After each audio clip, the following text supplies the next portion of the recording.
Hello again, back at the Daily Bread Bible Study. We are looking at day 36 for Leviticus chapters 24 and 25. We are discussing some of the elements there in the tabernacle. So on Leviticus 24, we get into discussions around the lamp, that the lamp is filled with pure olive oil, and this lamp is meant to be always burning before the Lord. Some might call it an eternal flame. This is something that is very common in worship settings. And for us as Christians as well, too, we often like to say we have an eternal flame, oftentimes in remembrance of Jesus, but mainly this fire always burning before the Lord. Moving on to the bread of the tabernacle. This is also called the showbread or the bread of the presence. And that includes 12 loaves of unleavened bread, which are made into 2 stacks of 6, similar to the way the stones on the high priest have 6 names on 2 sides. This is reserved for the sons of Aaron, since they are the most holy, and they are to be eaten in a holy place, as it says in Leviticus 24, verse 8, "Every Sabbath day Aaron shall set them in order before the Lord regularly as a commitment to the people of Israel, as a covenant forever." We then get into discussing blasphemy and its punishment. In Leviticus 24, verse 11, the blaspheme the name of God, and a curse.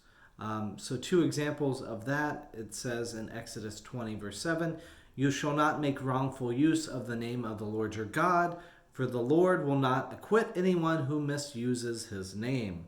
And Leviticus 19, verse 12, "And you shall not swear falsely by my name, profaning the name of your God.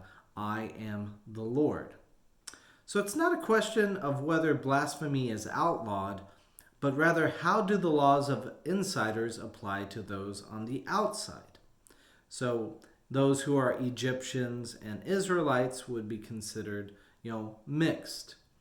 And the answer is that this law is universal. It applies to all, right? Anyone who does X, so one law for the alien and for the citizen. So the idea is that all of these laws are meant to be upheld by anybody who chooses to be a part of the society, even those who are foreigners. This law is connected to the law of love that is also universal, that the love that you have for your neighbor and the resident aliens, as it said in Leviticus chapter 19, should also look like the way that you honor your father and mother, as it says in Exodus 20.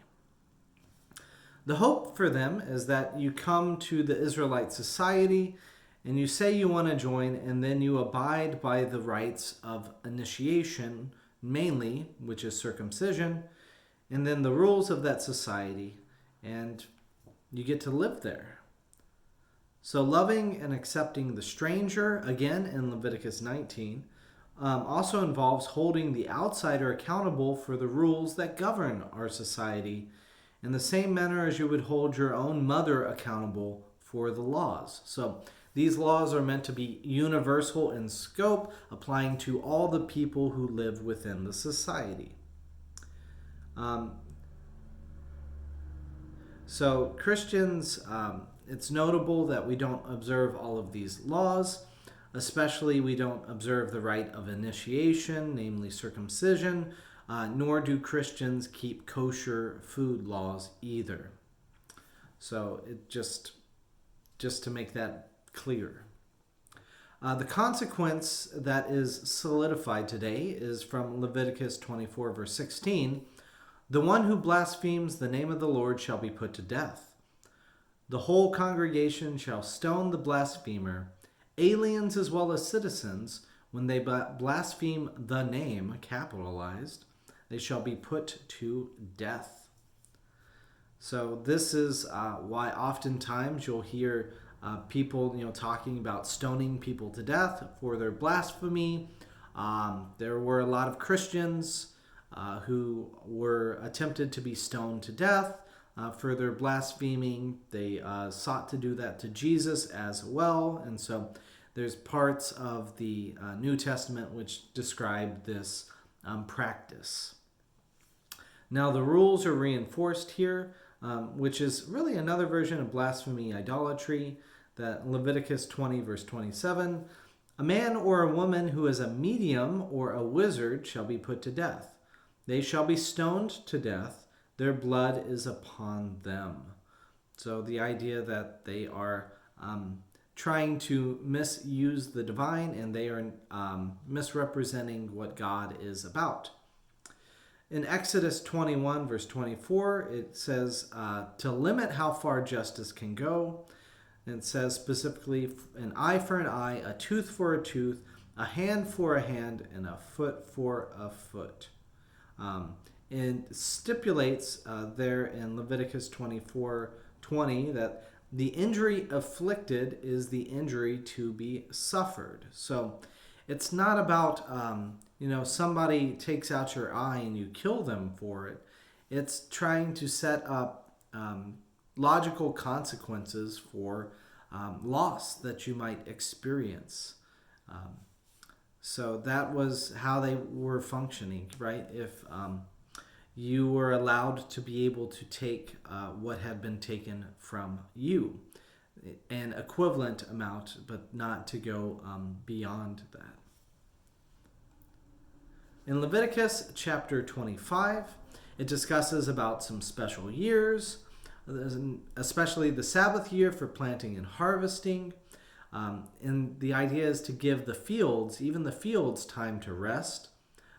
Makes us think of here in the United States that there's a lot of wisdom from that. We had the Dust Bowl due to a lot of erosion and a lack of crop rotation, and giving the fields time to rest also helps your produce as well too in the long run. In Leviticus 25 verse 5, it shall be a year of complete rest for the land. And then in addition to the sabbatical year, the seventh year, there is something called the year of Jubilee. So this year of Jubilee was the 7 weeks of years. So what that means is 7 by 7, you add 1 as well 2, and that becomes the 50th year. This year was a year of complete rest, similar to the sabbatical 7th year. Additionally, it's a year of complete restoration. So what does that mean? Well, in Leviticus 25 verse 10, it says, "And you shall hallow the 50th year, and shall proclaim liberty throughout the land to all its inhabitants. It shall be a jubilee for you. You shall return, every one of you, to your own property, and every one to your own family." So it's this idea of starting over, removing inherited wealth in the form of land, and grudges and old debts are to be wiped away. No one, and it's the idea to not cheat one another, right? That our memories of what happened before the year of Jubilee, that we should act according to this law of forgiveness. So it's a reminder in a lot of ways of who really owns the land that the Israelites have. Well, it's God. God is the owner of the land. In Leviticus 25, verse 23, it says, "The land shall not be sold in perpetuity, for the land is mine. With me you are but aliens and tenants." And man, does that speak a lot to our society here in the United States, where we there is a lot of money to be made in the transference of land and property over, and we often tend to think that people possess the land, and but here it's the idea that we are like aliens and tenants in the land that God has made. So it's an important reminder to keep things in God's hand. The rights of redemption of land and houses and property are discussed. The rights for people in difficulty and poverty are discussed here. And we leave off this section with Leviticus 25, verse 42. For they are my servants, whom I brought out of the land of Egypt. They shall not be sold as slaves are sold. So God owns everything, right? God is the one who made us, created this land, created this world that we live in. And the Israelites are trying to stick to this idea that God is the one who ultimately is needed for everything to be provided. God has provided for us. And the idea is when they are centered around worship and God, that all the rest of it will figure itself out. This is not an absence of having boundaries or laws. In fact, I'd say it's a little bit more strict when it comes to that. But it's the idea that of keeping things focused on it is God who is the one providing and establishing our society. And when we forget that, well, things fall apart. So that's the rest of our discussion for today. I hope you enjoyed it, and I look forward to wrapping up Leviticus next time.